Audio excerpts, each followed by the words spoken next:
We appreciate you joining us and I can't imagine kind of wrapping up the quarter, getting ready for earnings season with this storm bearing down. But what did we learn? What can you tell us about what's going on in the economy from that period and maybe even now?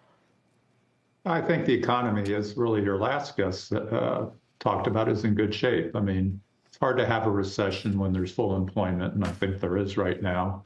Rates coming down on banks may affect spread earnings over a longer period of time, but they were very healthy, as we saw by the reports. And rates coming down, M&A, bond financings all tend to pick up. So, for the general economy, I think it's still all positive, at least for the near term.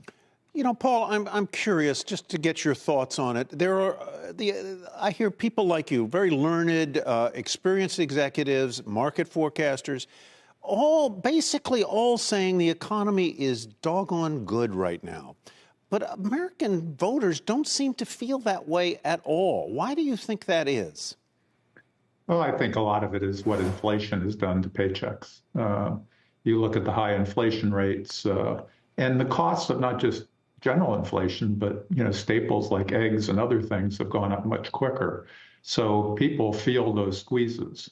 And that's really been the impact. So the jobs are there, incomes are up, but costs have gone up more. So I really think getting the inflation down by the Fed was really the most important thing to do, because that's what's really put the squeeze on, the average family. Are you excited about the yield curve, Paul?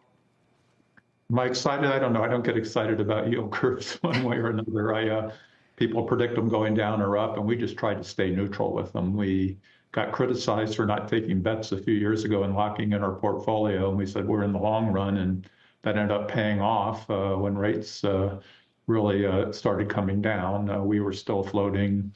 So yeah, maybe we don't earn as much when we take bets, but through 240 consecutive quarters, we've been profitable, including every quarter of 2009, by just playing the long game.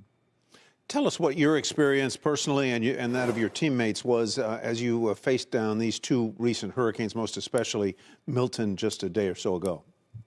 So being in the area over 60 years, it certainly was an experience. They say it was a 100-year storm. I hope they're right. But we learned a lot of things. I think that first, all these storms are idiosyncratic. So I live on the beach in St. Petersburg.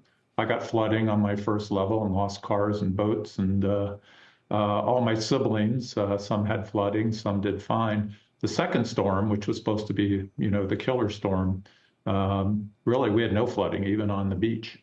But we did inland in Tampa as the water got pushed in the bay. So every storm has a different impact. So the impact that we really are worried about is people. In the first storm, we were able to contact over 5,000 people individually. They were all okay. In this storm, we've contacted 94%. We've gotten responses for. So they've all been okay. But we still have about 6%, that we do man on man and make sure they're okay. So certainly they're physically okay, but a lot of people have damaged their homes. Some are going to struggle putting that back together. Some have lost all their personal things. So, it's going to be, for them, it's very, very tragic. But on the good news, we've already committed well over $11 million to help our associates and communities advance the money, have a low rate loan program, and we will help them rebuild. And our offices came through fine. First thing we do in a storm is we tell everybody to get out, get safe. We used to fly them places, but we learned in COVID, we can work remote, just get safe. When the storm's over, we'll redeploy you. Also, everybody thinks we're in St. Pete, but our back office, we're a third in St. Pete, a third in Memphis, and really a third in Southfield, Michigan. Our servers are in Denver and Southfield. So the storm doesn't impact that. It does impact the lives of so many associates that live in that area.